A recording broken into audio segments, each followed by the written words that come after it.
One of the most successful pieces of propaganda that rich people have ever pulled off is convincing the entire world that someone drinking a bottle of wine with dinner every night makes them anything other than just a full-blown alcoholic. I mean, yeah, the entire wine industry is a psyop for rich people to pretend like they're not huge freaking drunkards. And there are some like, this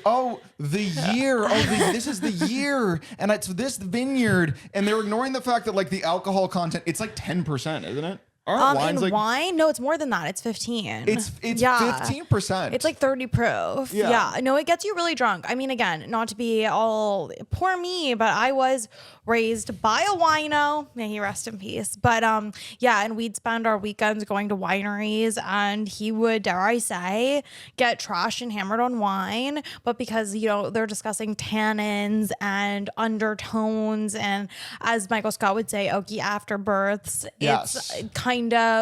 it's viewed as a sophisticated hobby as opposed to you getting freaking trashed. Well, driving around going from vineyard to sample different wines is considered like, oh, it's classy.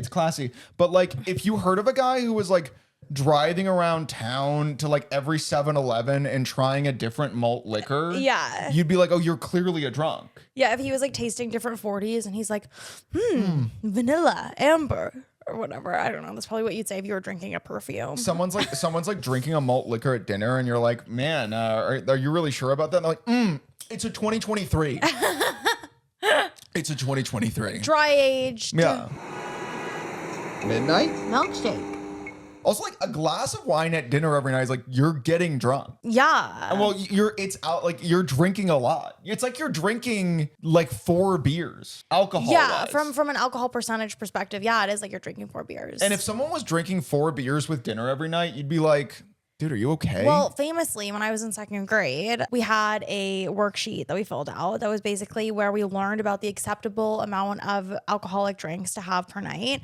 And I did the worksheet, and so basically the worksheet also told us it was a little bit spy on your parents' kids core. Yeah. Where we were instructed to go home for a week and count how many drinks our parents had for a week. Okay, by the way, your 2nd grade class is setting you up for a really awkward situation here. Well, I always think about it, I'm like, why am I so tattletale inclined? And I'm like, I low-key think I was programmed that way by the education system. They asked their students to go home and count how much alcohol their parents are drinking. This was a worksheet we did. I swear, this was a fucking worksheet we did. So you go home, you monitor how many drinks your parents have at dinner every night for a week, and then you come back and they tell you what's a normal amount. And so I tally the amount of drinks my dad has per night. It's a fucking lot. Okay, my dad would come home, he'd drink a 6-pack of beer by himself every night, and sometimes he'd open a second 6-pack, okay? Sometimes he'd open a second 6-pack, and then I don't even know, sometimes there was wine mixed in, because I know he would drink red wine while he ate goldfish. Very classy, man. Wow, classic. Wine and cheese. Wine and cheese. And again, may he rest in peace. But I counted how many drinks he had, and I remember we went to school the next week and we were talking about it, and she literally goes, if the count is like over 21, this is a serious problem. And 21 would be 3 drinks every single day. And in that moment, I think I lied and I said it was 21 that he had, but in my head I was like, I'm pretty sure I counted like over 50 drinks that week. I think my dad was having over 50 drinks a week. And then I go home and I tell my parents this, and my dad was fucking furious, obviously. And my mom was like, don't talk about it. Don't talk about this anymore. Dude, this second grade assignment is sowing discord. Well, yeah, no, really, truly, it was. Yeah. In 2nd grade, we didn't do stuff like that. We just we only had one worksheet where it was like, count how much your parents fuck a month. But that was it. How many times did you get? Well, I know that they said if it's more than 21 a week, they have a problem. And I lied. I just said it was 21. Anyway, but yeah, no, winos, you have a problem. Well, it is just like, again, it's like what you're drinking. You're just drinking. It's nothing else besides you're drinking alcohol. And also it's like, you have a wine cellar. It's like if I had kind of a secret shadow room off my basement where I just kept like light beer, you would think I had a problem. I'd be like, oh yeah, that's my beer fridge. I think it's okay. Here's my thing about all addictions and proclivities. If they're specific enough or like niche enough or quirky enough, it's like you almost get a pass. Like at what point does an indulgence become I guess it's like if you can make something your quote unquote special interest, if you can show that you're interested in this thing in a way that supersedes just its intoxicating benefits, you get a free pass. So if your addiction is on the spectrum, it becomes if a you're quirk. autistic about your addiction, it becomes a quirk. And that's what, honestly, I guess all wine consumption is. Yeah, it's just like you're being a freaking autist about your wine consumption. Yeah. But it's like, there is something so like, well, like, dude, it is like crazy. Cause like also whenever I have a glass of wine, it like gives me, it like, I'm like swimming. I'm like, whoa, this is nuts. Well, so the fact that people have conditioned themselves to be like, oh, yep. And with dinner, I will have this giant glass of wine. By the way, those glasses, they're bigger than normal glasses. Well, I think it used to be like the standard glass of wine was a 5-ounce glass. And now most of the glasses that you buy at the store, they're like 8-ounce glasses. So that means that the average like serving of wine, people have increased by 1.5, basically. Dude, so it's like 2 glasses Like of wine now is even bigger than 2 glasses of wine inflation. in 05. Our cups have gotten bigger, our bowls have gotten bigger, our plates have gotten bigger. That's why we're all fatter and drunker than ever before. Yeah. Although Gen Z doesn't really drink, millennials don't really drink, but I think it's in reaction to the fact that our boomer parents are over here just glugging the beef freaking weird juice. Yeah. The weirdo juice. They're glugging the juice. weirdo juice. And forgive us if we don't want to imbibe. Yeah, the boomers. We were scarred. The boomers are drinking wine, and millennials and Gen Z are calling it weirdo juice. When I have to cross out 56 on my worksheet and write 21, so my dad seems like a normal alcoholic instead of a crazy alcoholic to my second grade teacher. Yeah. It's like, yeah, no wonder I'm not freaking boozing up. Well, then again, like Gen Z parents are gonna get mad when their kids come home with a count the Lexapro assignment. Oh my God, yeah. They're counting the Wellbutrin. like go into your parents' medicine cabinets. How many prescriptions do they have? Yeah. How much Adderall is my dad taking? How are your parents on benzodiazepines? Yeah. Are they mixing Klonopin and Ativan? Yeah. Yeah. But they do say most addictions skip a generation because of this very thing, where I think about this all the time. My parents, both of them were teetotalers, basically. And then my dad, obviously, dare I say, a little bit of a drunky drunk. And then I won't drink. You don't really drink. Mm-hmm. And then our kids, because they don't see people drinking, they're going to be all crazy for the juice. For the weirdo juice. For the weirdo juice, and then our kids are gonna be little drunkards. Maybe that's how. And maybe. I can see how that pattern produces those results. I guess, but I guess in my case though, like I don't really drink. Like I will have like.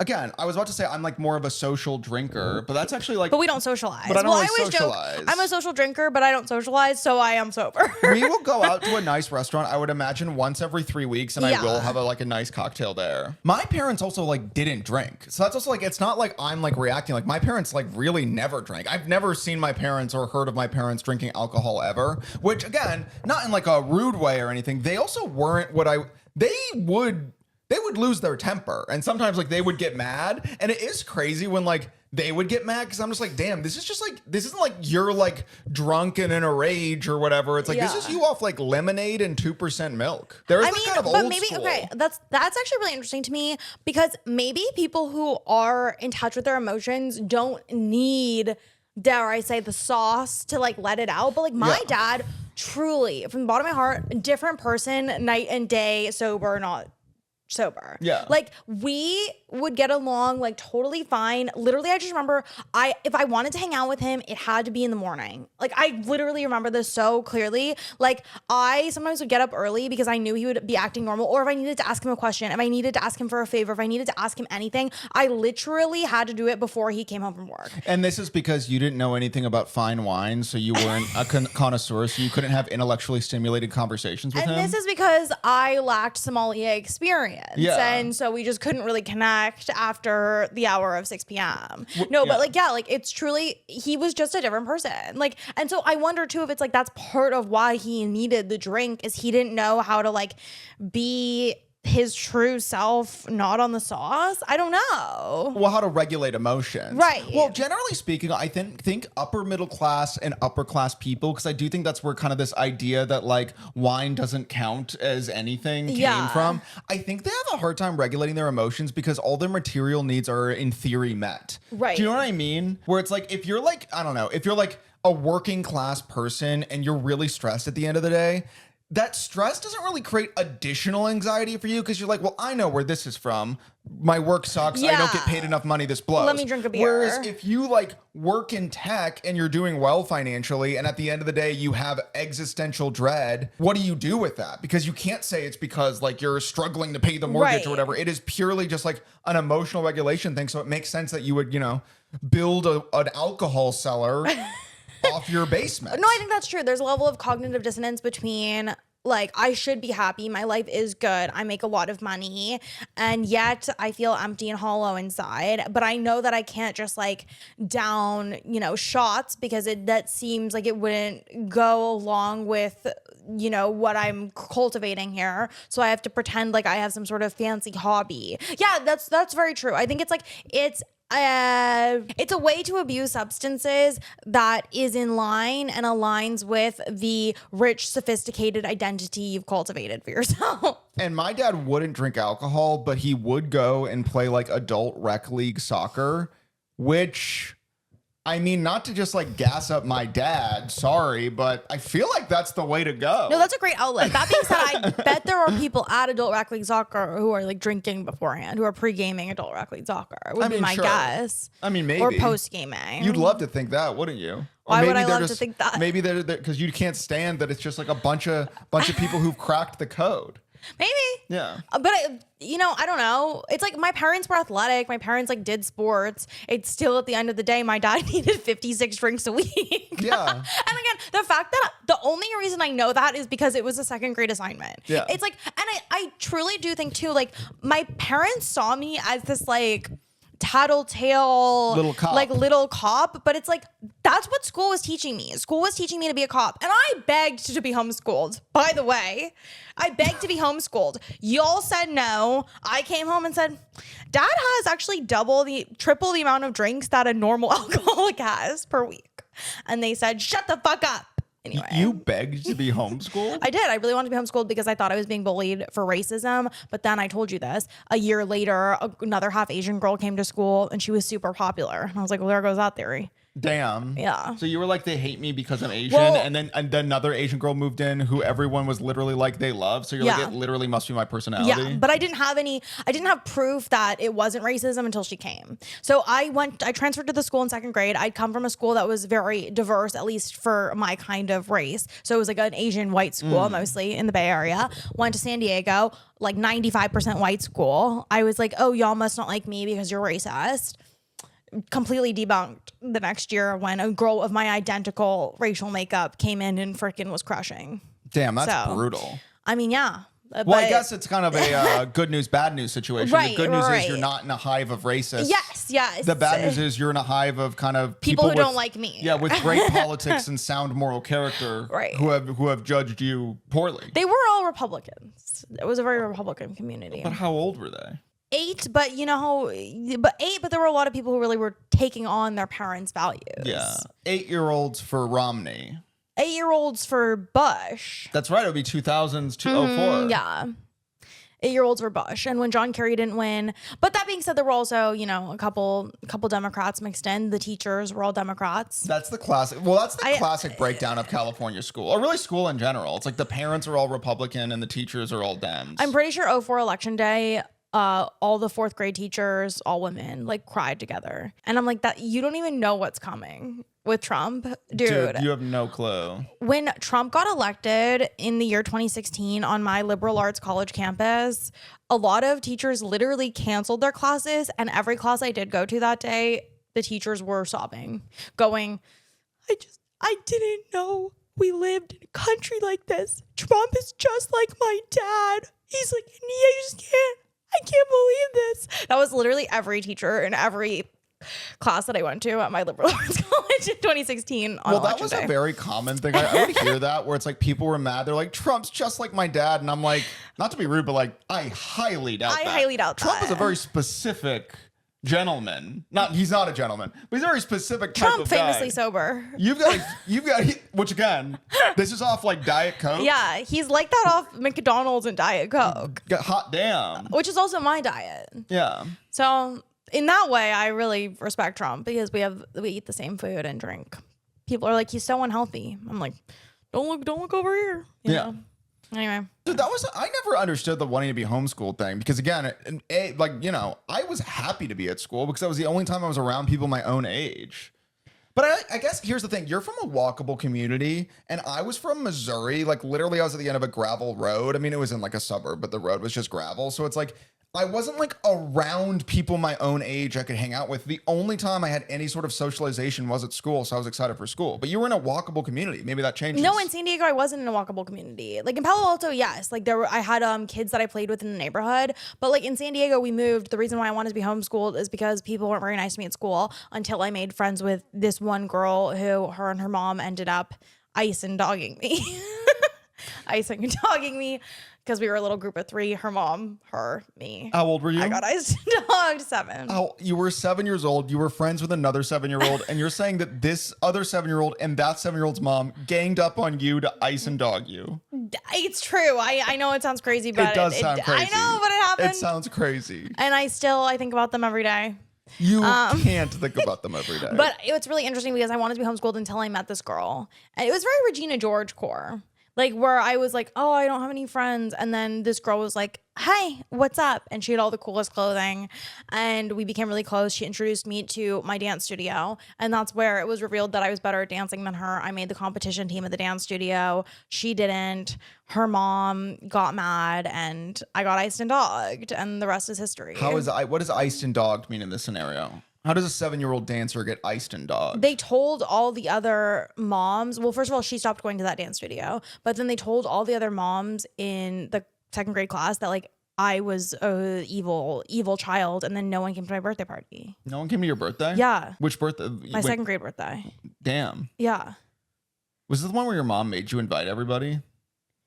Did I invent that? No. My 3rd grade birthday party is a different one where there was a ceramics party minimum and I just didn't have that many people I wanted to invite. And then she invited like one of my weird aunts. And I was like, I don't want to hear. Dude, parents, when you're a kid, parents love to try to act as if your friends from school and members of your extended family are totally interchangeable, one and the same. Yeah. Like sometimes I would want to invite over a kid from my class for a play date. And then like my mom would be like, oh, you should invite so-and-so, your cousin. I'm like, that's not the vibe. Well, also it's like head count. They act like head count is head count. I'm like, that's just not true. Like there's social dynamics involved. Like it's just so interesting. I'm like, yeah, no, my friend from school doesn't care about my cousin. They have nothing to do with my cousin. I mean, this is very much in line with what we're talking about with crush brackets. Well, and also more importantly, like I'm a different person around my cousins than I am at school. Well, yeah, it doesn't take into consideration the fact that I have multiple identities. I'm Jekyll and Hyde over here. Yeah.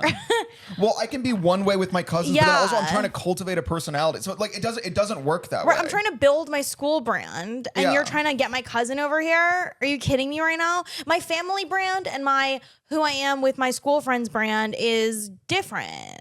Hello? Yeah. What?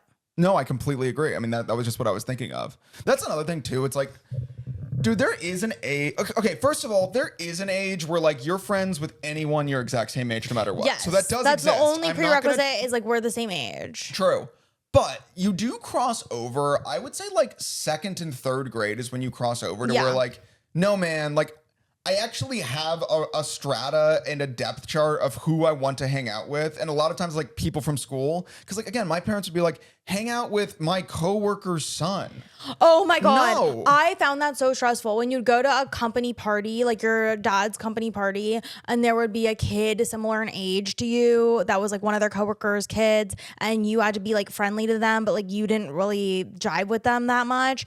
I freaking hated that. That's the worst, man. And also whenever there would be like a work party or something, because there were times like my parents would have like a work party at our house or whatever, the expectation would be all the adults hang out together and then all of their kids hang out together. But it's like the adults have shared experience. They all know each other and work at the same company. They all chose to be there. All I the think kids- that's the most primary thing. The kids are just there by happenstance. They're there because their parents dragged them there. And also, they're sometimes kind of the same age, but like they have literally nothing in common. Yeah. Different schools. They've never met each other. I'm never going to see these people again, probably. Well, I always remember too. Okay, my parents didn't let me play video games, and so often it would be like we'd go to a family friend's house, and the whole thing would be like everyone my age was like playing some video game that I didn't know how to play and probably was really bad at. And so the only social interaction I'd have with them was they'd be like, here, and they'd hand me the controller. I'd play one round, I'd lose. They'd be like, you're so bad at that. And then like I'd just have to sit in the corner all night. Well, that was also something. Like- Well, with like video games too, because I was never allowed to play video games. So any socialization that involved video games, I had two things. One, a deep desire to play the game. Right. And two, a complete lack of ability, which just set me up for embarrassment. But that's also what I'm saying is like, it's so frustrating in those kind of group scenarios where ability to play the game is a prerequisite to even being able to play the game at all. Yeah. Because it's like, if you lose one round, you're just like out. And again, I remember one work party, I think I was like 9 years old.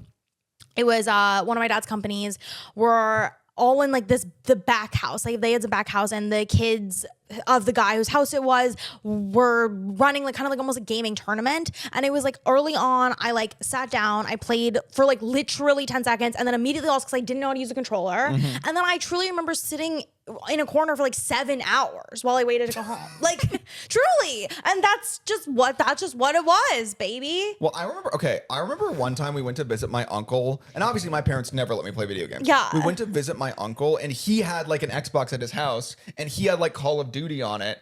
And okay, all right, he would play video games with like his kids, and then obviously because we're visiting him, we got to play with him, and so we would do multiplayer, and he would play with us. Yeah. And my parents would come in, and my dad would come in, and they'd watch us play together, and my dad would laugh and be like, "Ho ho," and he'd like cheer us on, and I'm almost like, no, motherfucker. Yeah. You don't get to act like you like this. No.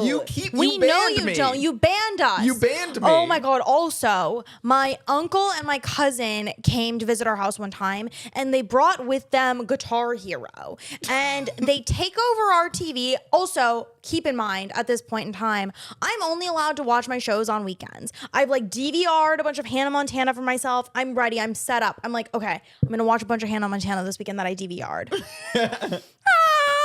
Oh, my uncle and my cousin are in town, and they brought Guitar Hero. They take over the TV. I don't get to watch Hannah Montana at all. My cousin is obviously so good at Guitar Hero because it's his game. I get to play. As always, it's always, oh, well, I'll play a round with you, and then winner gets to play the next round. Winner and then gets to play the next round. Okay, so then we play one game of Guitar Hero. Obviously, I lose. I've never played before. Like, give me like a couple rounds to find my footing. Like, I haven't played before. And he's like playing behind his back. And I just like remember being so fucking pissed because I'm like, not only would I like to play and learn how to be good, and you're not giving me the opportunity to, because like obviously you keep winning, and so no, I don't get to keep playing. But also, I'm not getting to watch Hannah Montana. Don't you understand? Like, you know what I mean? Well, okay, but that also is a thing too, where it's like, sometimes at like guy get-togethers playing video games, it would be a similar thing. Like the winner gets to keep playing. But if this was the era of like the older Call of Duties or whatever, it was more straightforward warfare. I don't know what they're doing now, but like it was like you would just like play like it would be like 4 of you in a map. And if you died, you'd have to give up your controller. But because I wasn't allowed to play video games, I would always just keep getting killed and giving up my controller. And I'm like, it felt like I was in real war. No, it felt like that's I'm so shipped to real. the front lines. I haven't had the training. This isn't what I thought I'd be doing. I haven't been prepared for this. Dude. And I'm just out here and I'm just getting mowed down repeatedly. Dude, that's so real. Well, the other people, okay, it's the other people, it's like because they played before, it's like they were all officers in the army. You know what I mean? It's like they knew what was up, they knew the strategies, Yes. they were kind of big picture. And I you're was like just an in unlisted there. guy. I was an unlisted guy. Right, you're there to Cannon get fodder. blown up. Yes, you're literal cannon fodder. Yeah. But again, it's just like, it's so, I don't even know where we're going with this. Well, here's what it also would fuck me, because then after we're done playing the game, it's like the game's over, but I'm pissed. Right, now I'm in such a bad mood. That's so real. I'm like, I remember always being in such a bad mood because it's like they were playing a game. I was bad at the game. Because I was bad at the game, I didn't even get to play the game. I've been sitting in a corner for 7 hours. Now they're like, oh, let's go get snacks and talk. Now you want to get snacks and talk? Now you want to get snacks and talk? I would like literally like like put it like getting myself into a tizzy for literally 7 hours now. I'm like, I'm so fucking Dude, you stay in a tizzy. You're in a tizzy And then they're a like, lot. oh, you want to go get some food? No. You want to bounce on the trampoline? No. Well, but that also kind of sucks too, because again, because I was deprived of video games or whatever, when I would go to a friend's house and they had a video game system, it's all I wanted to do. And of course, they're there, they're having a play date, they can play video games all the time. Yeah. They want to do fun stuff with me. And I'm like, no. I know. Let's keep playing the game I'm bad at. I know. So I can get better. Yeah. But they don't want to like help me along. It's like, so what are we doing here? Also, like no one wants to invest in your progress. It's like I'd have to practice in secret, or like again, whatever. Well, yeah, it sucks, but also that's always a factor. Then it's like, especially with anything, and when it came to like any social activity that is like an actual activity, there is always that sinking feeling when you realize someone else is like way more experienced at it than you. Yeah. Because then suddenly it's not casual. Right. It's not fun. Yeah. Well, this was the thing whenever there were paintball birthday parties, there was always like one kid who'd show up with his own gear. Oh my God. And it's just like, oh, Jesus. Dude, also showing up to an activity birthday party with your own gear, it just immediately like fucks the vibe of the party. Like I also remember like with ice skating birthday parties, it's like the girls who would show up with their really fancy ass skates, which later became me because I got so jealous that I was like, I need to do ice skating so I never show up to an ice skating birthday party and have to rent the ugly brown skates. Go on. It also was like, what came first, my desire to do ice skating or my desire to have white skates at the ice skating birthday party? I think the second one. Let me hear that again. Run it back. Like I literally think part of the reason I decided to take ice skating classes was because I wanted to have my own skates to bring specifically to ice skating birthday parties. Like I hated the feeling of showing up to ice skating birthday parties and having to rent skates. Yeah. And so I was like, I need to go full in on ice skating so that I never have this feeling again. Dude, there is, you saying that actually triggered a memory. There's a chance I had my parents buy me a paintball gun. Dude, I'm like, And I don't think I think I just real. wanted my own gear, dude. Well, because if other people, all right, the thing that's a little bit different about like a paintball birthday party and bringing your own equipment is like, it's not like you have your own bowling ball. You have your own gun that you're gonna shoot me with. Yeah, that's so it's so like, true. If you have like, if we all get like an inferior gun and you have like a massive ass, more powerful gun, like there's real physical consequences. Right, they have me. a paint K-47. They literally, yeah, literally they did. That's crazy. Also, it is just like it's your party. Generally, it was always the guy who had the paintball party. Yeah. So it's like you're just busing us out to the woods so you can shoot us. It was like a mob execution. I mean, honestly, good for him. That sounds like it sounds fun if you're the head honcho of Also, the if event. I'm being really honest, I do look at these events fondly. These were fun. Yes, but yeah. also it was a thing in Missouri. It was like a cold winter, so sometimes the paint in the paintballs would freeze over the course of the party. And again, by the end of it, it's just like you're just like getting shot for real. It hurt really bad. Wouldn't trade those days for nothing.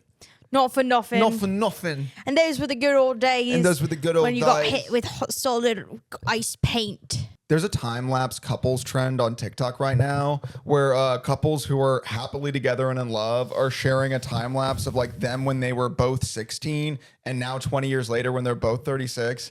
And every single comment section is just commenting about how they look busted as shit at 36 without fail.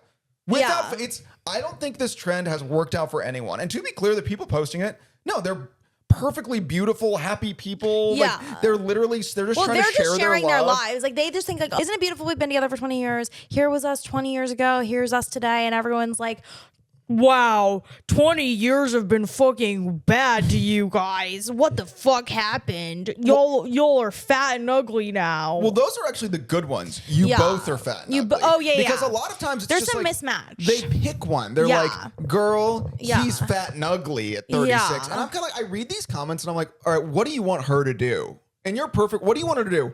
Break up with him? Like she's gonna post this time swipe, this like time lapse of like someone she's been dating for 20 years, clearly happily. Yeah. She sees your comment calling her husband like fat and ugly and gross, and what do you expect her to read your comment and go, oh, all right, I guess I should dump him. I guess it's over then. Yeah.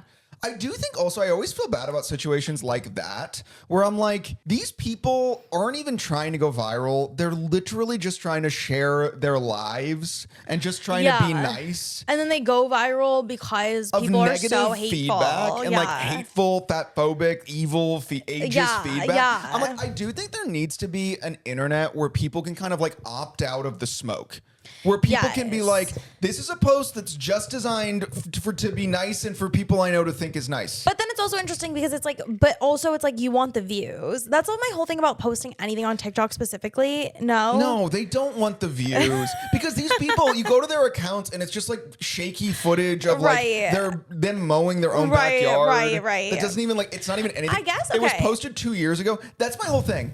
They're not trying to get views. Right. They're literally just posting for fun. Yeah. And suddenly 30,000 people are telling them that like their marriage is a sham because they both look uglier than they did when they were 15. Yeah, there should be like a for fun tab. Like you can like just check a box that says like this is just for fun. Then they won't show it, and then the algorithms can't show it to like any like troll types. Almost like don't even can't put it in the main algorithm. It's a no algorithm. Keep it out of the algorithm. It's just literally just for followers only to be there. Yeah, but then it's interesting because it's like, okay, I guess this brings me to, I don't understand at this point. Oh, okay. Actually, how do I frame this? I have a hard time believing that normal people want to post on social media anymore because it doesn't seem like there's any advantage to the average person posting on social media because the algorithms are such that your friends and families won't see it. And then on the off chance it gets into the algorithm and people do see it,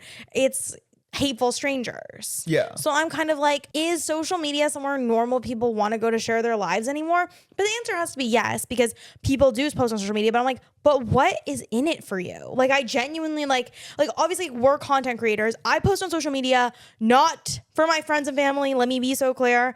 I post on social media because I want to have a strong personal brand and public profile to help bolster my other projects. And just kind of send a fuck you to that 7-year-old and her mom who iced and dogged her 23 years ago. I mean, that girl posts on Facebook and her posts are really funny and racist against Mexican people. Not gonna unpack that. Anyway. There is so much to unpack. They're really funny.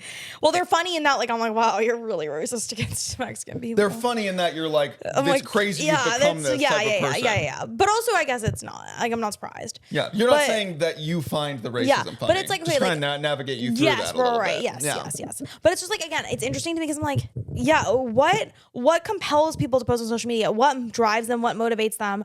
Who are they trying to get likes or views from? But I think this is what I'm talking about because also I actually am still mutuals with like a bunch of people I went to high school with. Yeah. And I see it. I see their content. I'm sure my content annoys the fuck out of them. But like I see their content and it's like they'll go to each other's weddings or they'll visit each other at work and they'll post photos and the likes are like each other. It's like they'll post like one girl I went to high school with will post like a swipe of like her summer in New York.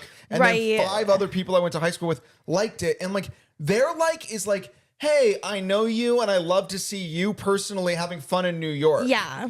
And I'm saying it's not the like, that's what that like means. The likes don't mean engage more, feed me more of this content. Right. And I'm saying that like there needs to be some sort of formal toggle where you can just choose the former.